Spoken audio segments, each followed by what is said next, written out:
Mike. I'm Brad. And this is Ministry Chemistry. Neutron, proton, mass effect, lyrical oxidation, your irrelevant mass spectrograph, your electron volt, atomic energy erupting as I get all open on pow. Here we go. Welcome back to another episode of Ministry Chemistry, where today we're continuing a conversation that we started last week, where we're chatting about mental health, the goods, the bads, the highs, the lows.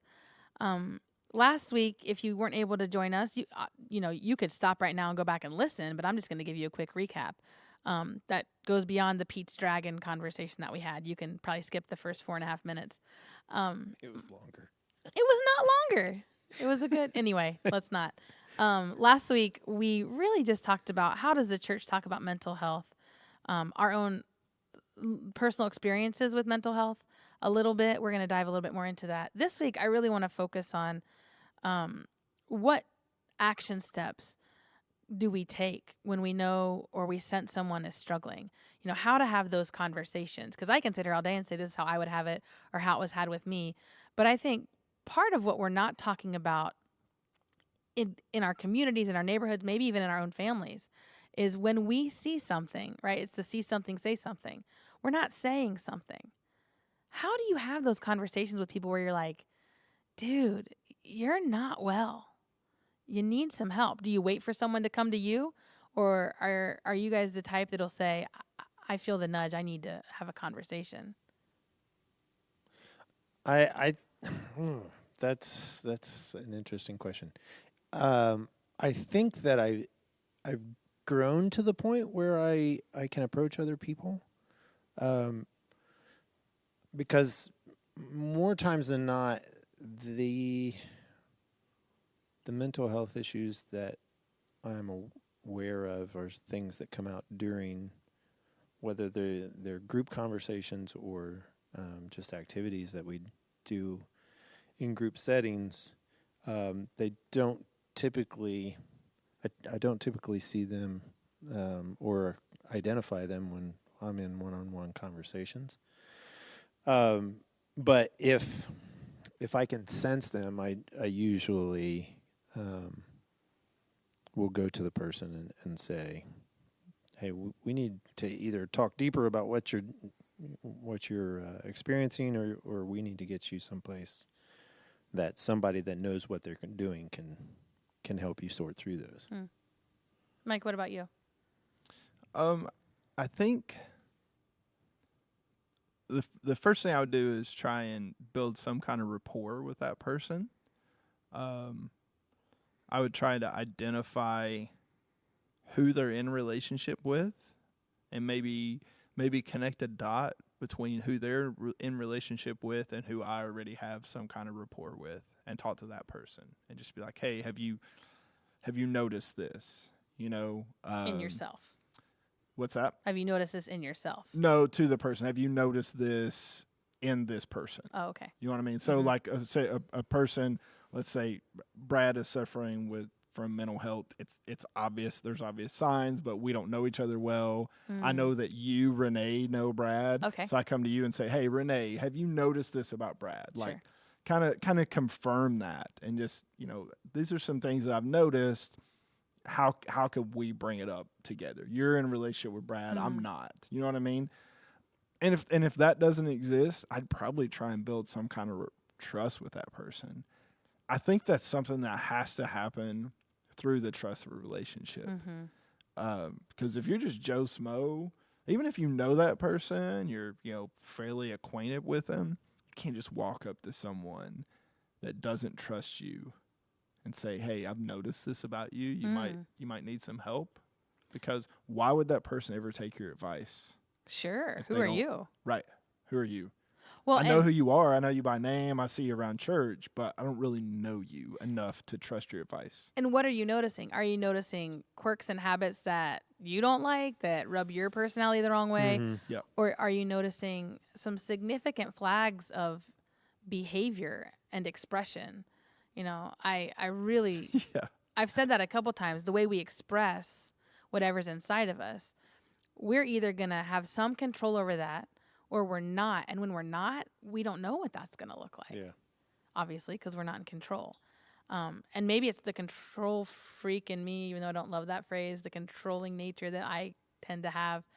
I want more control over my expressions than not. And when I don't have control, it bothers me. Yeah. Because I know that it could bother others. And that's what I don't want to be, right? A burden to others. And I think that becomes a burden in and of itself, worrying that you're a burden to others. I'm thinking, I mean, to me, the context of youth ministry takes a whole nother level too, because I use your whole nother. Yeah, whole nother. Because even if, let's say, for instance, you notice a kid who's exhibiting some signs of mental health to the point where they need, something more than just, the counsel of a youth pastor. Mm-hmm. Even if you got a relationship with that kid, can you bring it up without also building that relationship with a parent? Because if you offer a recommendation to a minor, Straight to a kid, and then that kid feels convicted or, convicted without enough. the counsel of the parents, and just saying, hey, like, these are some things that I've noticed. But again, that goes back to, how do you do that with the parents unless you've built some kind of rapport or relationship with them first too? Sure. Yeah, because if the kid feels like, man, Pastor Mike had a great idea, I should go do this. And then mom and dad are like, we don't do that in this family, or no, you don't need that, or snap out of it, you're fine, or Mike, I really wish you would have talked to me first because Like the last episode, maybe it's stigmatized within the family itself. Right. But I'm going to push back and say that doesn't make the family right. It just means you've probably offended someone, and I'm not entirely certain you shouldn't have said it. Well, I don't disagree with you there. I would just say, I think you need to run the gamut first before you arrive at that conclusion. You don't just circumvent the family. No. I'm not saying no. Because you know what the reaction is potentially going to be. And I'm not saying circumvent the family, but I've had to call 911 for a student who was harming themselves because that's what you do. Because if you harm yourself or others, there's and all my parents know that. I don't let you know that before I make the call because we're making the call. But that means we have to let him get to that point. Well, and that's... We got to be careful about that. That's another dimension too, because physical self-harm, that is a manifestation of mental health, that throws the equation. Because then it's very easy to go to a parent and just say, hey, I've seen some marks, like there's something going on here, So we're talking about something. There's no there's not necessarily a physical manifestation. Do you want it, or do you want me to? Because you're right, but you're also saying the perfect thing that's wrong. Well, you're gonna have to clean that up first. Okay, can I? What's Don't forget. What's the perfect thing that's wrong? So I had a friend who was in an emotionally abusive situation. And the person that was emotionally abusive did not realize they were being emotionally abusive. Okay. And the way the counselor described to this individual how they needed to see the situation was they said, imagine there are burn marks on her arms. And every time you do this, this, and this, you're literally just pushing your finger into those open wounds. Because for whatever reason, the physical manifestation of our mental health struggles is more acceptable to seek help than if we don't have a physical representation of the marks, even though the wounds are just, if not more, deeply hurting us. Well, so that's why it's the perfect thing to say, but it's this, we've got to shift our mentality. Just because I can't see it doesn't mean there's not deep, significant need there. Well, the only reason I went there is the family dynamic that we're talking about. No, it was great that you went there. Yeah, I'm sorry if you don't feel like it. No, it was. No, I was just saying, I think that allows you the room to kind of not have to go into that, building a rapport, building a relationship, because it's visible. Yes. And a family could... And you can stay in denial if it's not visible. I guess I'm getting... It would be harder for a family of a youth to ignore that, because you can be like, hey, whether you trust me or not, there are visible signs here that we could point to. Whereas in most situations, those visible signs aren't there. So there has to be a trust of we're on the same page in what we're seeing here. Does that make sense? Yeah, absolutely. What happens if there are not you have not witnessed physical signs. However, the youth is telling you that they have cut themselves, and so they're quote unquote confessing to have cut themselves and being pseudo addicted to that to deal with the pain that they have, but you have not seen any evidence of such. What's your responsibility then to go into the parents? I mean, personally, no matter how well I knew a kid, I think I would just take them at their word, at least initially, and probably up to a point.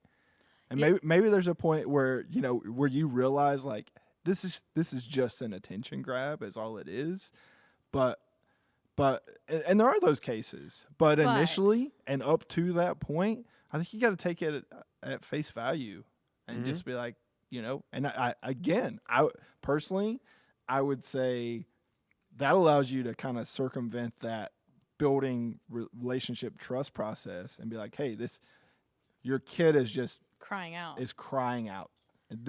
At least verbally, maybe there's no physical signs there, but at least verbally, they've said so. Well, and there's zero tolerance for attention grabbing behavior of that variety.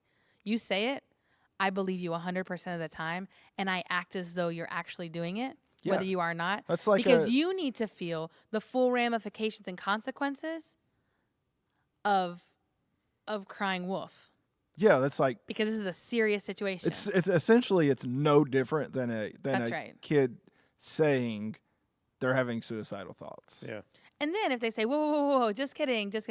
Now we're having that conversation. Oh, yeah. Or they say, thank you for finally believing me and raising attention.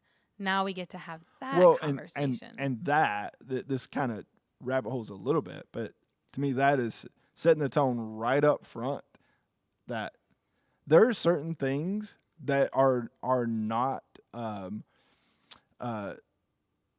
they're not just privy to the youth pastor student relationship. Mm-mm. Like there are certain things that you can tell me that we can keep between us. There are certain things that if you tell me, they're going to your parents and maybe even beyond that to a higher authority. Sure. And if you're listening and you don't know this, I don't want to be assumptive that everyone does. Youth ministers are mandated reporters, and which means if we hear any tell of someone hurting themselves or hurting others, we are required to report by law. And if you are in a ministry situation in a church setting and your child is working with an adult, that adult can't hold that confidentiality, is not supposed to hold that confidentiality. And they should tell your student ahead of time. It's hard to say to a kid who's coming to you in distress, I really need to tell you something, for me to say, I got to give you this 30-second heads up first. Mm-hmm. Yeah. Because what I want them to be able to do is tell me, absolutely, but they've got to know if they tell me something of X, Y, or Z variety, I'm not the only one who can hold on to that. Well, some of that is and pray that doesn't hinder them sharing. If you set that tone and expectation and kind of barrier right up front, then I don't know. Do you still need to have that 30-second conversation? If it's already known, if it's widely known, like, hey, there's just some things like, if what you're gonna, I want to be here for you, but if you tell me some things that kind of fall within these categories, they're gonna go beyond our private conversation. So at least as I operate, it's always known to the group as a whole. And then I always repeat it to the individual student, because when you're in distress or stress or that's fair. It could totally be I forgot about that, Renee.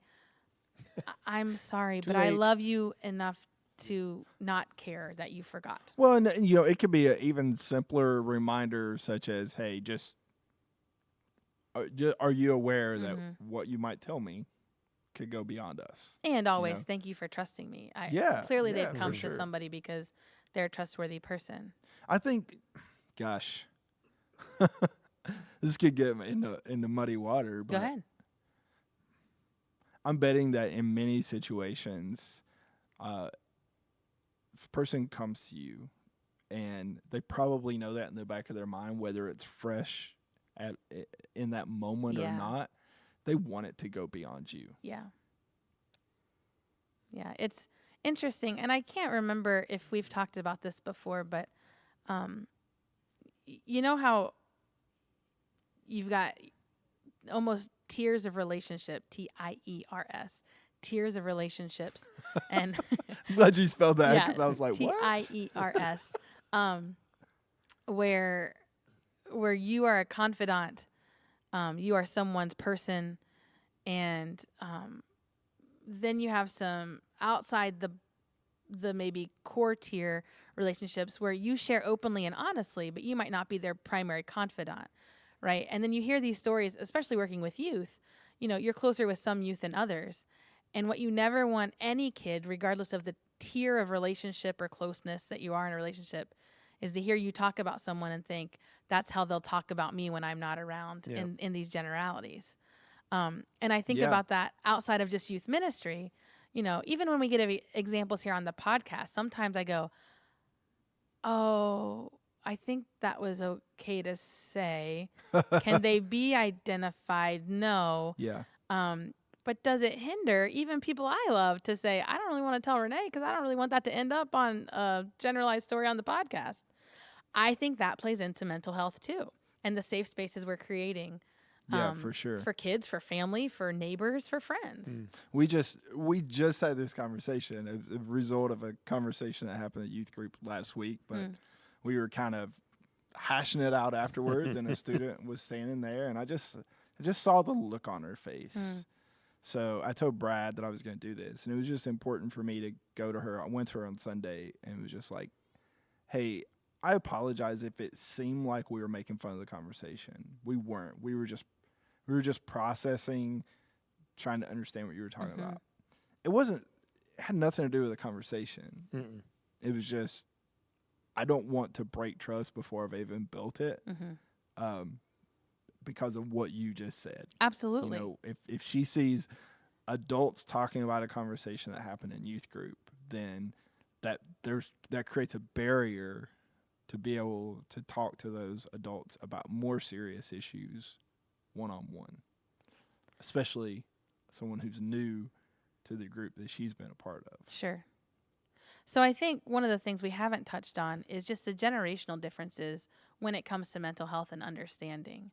And we can talk about how to help others seek help, but there is a level of what happens if we ourselves need help, how that's viewed by us, but also by others, and who generationally is more likely to go seek support and help like that. Have you guys found a differentiation across generations? Yeah, you guys, I think in the last episode, talked about it being a geographical thing, a regional thing, that you just don't talk about it in the South. As far as I'm concerned, my experience, I've always been encouraged to talk to somebody else. I tend to live a lot inside my own head, and after a while, that's not healthy for anybody. I talk to my students all the time about we can let something bounce around in our head, and the more it bounces around, the bigger it gets, and the bigger it gets, the more uncorrect it gets. And so we have to get beyond our head and get it out so somebody can give us some perspective on it, or you lose control of that, and that puts you into that spiral we talked about. So my whole life, I've always been encouraged to verbalize things and get them out. So it's never been really stigmatized. My mom, her vocation through the years was a counselor herself. So I have that encouragement on that side, knowing how much good it did for other people, and the encouragement of her to open up. So it was never that kind of issue saying, "Oh, people are going to think you crazy," Mm-hmm. like you guys are. But it's always get it out in the open, and somebody can help you make sense of that, or just verbalizing it. You're like, "Oh, wait, yeah, that's messed up." And I'm a lot more careful about actually using the word crazy anymore. Like, that's crazy. Are you crazy? Also say that's crazy, but actually calling someone crazy just because it's like a sensitivity thing. I don't think it's PC yet. I don't think we're being politically incorrect if we say you just crazy, but there is a sensitivity of like, I don't want to plant a seed that doesn't already exist or feed a seed that might already be there that they're worried they are crazy. Because crazy, one, isn't specific. Two, is not in the DSM, a Diagnostic and Statistical Manual for Psychology, right? And so, Thank you for defining that. yes. Oh, I know what you're talking about. Yeah. As he rolls his eyes. Crazy is not an actual diagnosis, but it still pervades the psychological conversations, especially when you're not fully in tune with it. The other thing I want to thank you for is admitting that internal processing still needs an external expression sometimes. And that doesn't have to do with being an introvert or an extrovert, but I will say, for those listening and don't know this, Brad is a type 9 on the Enneagram.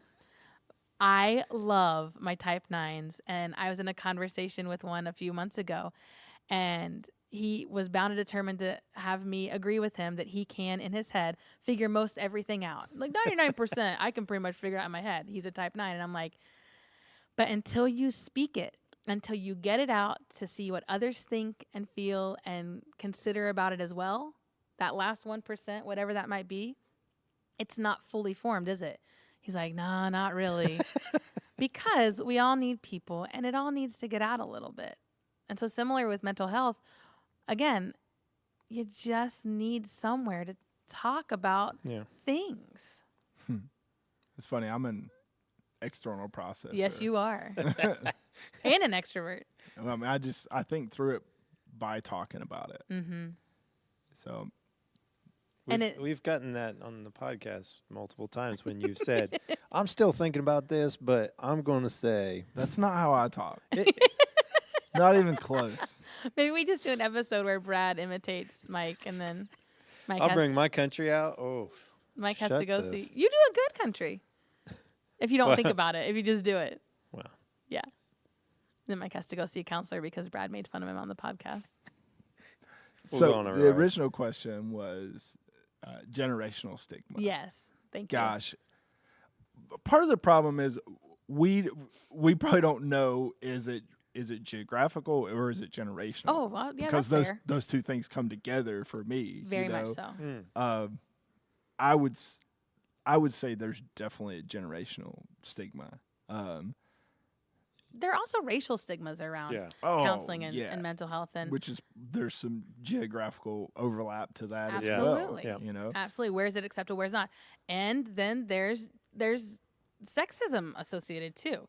Men shouldn't go to counseling. That is baloney and macaroni all day long. Only women are in touch with that kind of stuff. No, that's not true. So here's my question for this is going to be a segment of our audience for sure. Is there a church leadership stigma with discussing mental health? Yes. Is that generational though? That's a safe question. That's a good question. Yeah. I think an openness from the pulpit is a healthy thing to connect with your congregation, but I've also been told there is a line. I mean, you can't just get up there every week and say, "Hey, this is my problem." Yeah. Well, I would be curious, truly. So we make some Brene Brown jokes every now and then, not joking about Brene Brown, but I just heard that name earlier and I have no idea who that is. Are you kidding? Oh, you gotta listen to Anyway, it. go ahead. I'll look it up. Go ahead. Brene Brown, no, because some of our audience might not know who this is a researcher of vulnerability and shame. And she did a TED Talk that's now one of the top. Second. How do you make a career out of researching vulnerability? That is a great reaction because that's what a lot of her mentors say. People have tried this before and you can't. And she has. She was at a TEDx conference, so not like Big TED, but like one of the little local TEDs. Little tiny Teds. Little tiny TEDs. The teddy bear movie? No, Ted? TEDx conference. Do you want to know who she is? She's at a TEDx conference. She's giving a speech. She's giving her talk, You just and it been blows slapped up. down. And it's now one of the top 5 TED Talks ever listened to ever. And what has happened is her message has resonated across the board, across cultures, across genders, across generations. She's been on all sorts of shows, podcasts, written tons You're of really books. excited about this lady. Because, and this is the point that I'm getting to, for those who don't know who Brene Brown is, I would highly recommend looking her up. And 2 of the best podcasts that are half hours each, she did Oprah's Soul Sunday. However you feel about Oprah, just leave it at the door or embrace it, positive or negative, wherever that is. But you get a really good snapshot into her work and her revelations through this research. And here's the thing, why I bring up Brene Brown is because I would wonder, for those who know who she is, how many would say they get more out of her books and teachings than they do from their pastors on a Sunday morning, because she's diving into something that I believe Jesus dove into too, which is intimacy, vulnerability, the refusal to live in shame, understanding what true guilt is, and seeking repentance, turning from It's interesting unhealth. because the context that I was listening, it was a ministry related podcast, but she was is it equivocated? Is that the word I'm looking for here? Okay. With Jordan Peterson Oh, yeah. and just the mass platform they've gotten, because he's a Yes. clinical psychologist Yes. and all this stuff, and he talks about stuff more from a political perspective. But they were talking about what you just said. Why doesn't the gospel get that? You know, is it our fault that the gospel has not received that much attention as these people? Is not resonating in those It's same not ways. resonating. That's a good way of putting it. And so back to our question from an hour ago, right? If you've listened to both podcasts back to back, how often should the church be talking about this? Are we talking about it enough, or are we not talking about it in a way that's resonating? Because the gospel brings truth and light wherever it goes. Yep. And if there's one thing that mental health does, it squashes light and creates hopelessness. It's funny you use the word enough, because that's exactly what my answer would be. How much should we talk about mental health? Enough. Because that's going to greatly depend on context. You know, one of my best friends, pastors in inner city Columbus, very impoverished area. There are aspects of mental health that tie into that. You know, poverty in stricken areas and stuff like that. He should probably talk about it more than the church where we're at now. And I'm not saying it's non-existent in, you know, an upper middle class suburban church. I'm just saying that the spectrum is probably different. Well, the way it's expressed is probably different. So Or my not point expressed. is recognize your audience. Yeah. It's all context. It is Yeah, all context. absolutely. But to someone's point earlier, everyone has mental health, highs and lows, Yeah. struggles and non-struggles. There's a spectrum, but you know how much you talk about it is going to depend on where the majority of your congregation falls on that spectrum. And ultimately, my hope for all people is that they have someone or someone's a safe space to be able to express, get it out, and work it through. Because the saddest turn of these stories is like Jared Wilson, where he Oh said, my I gosh. don't have or feel as though, you know, my option is to keep living. Someone described it like this, because I think suicide's very difficult for us to understand if we've never had those types of thoughts.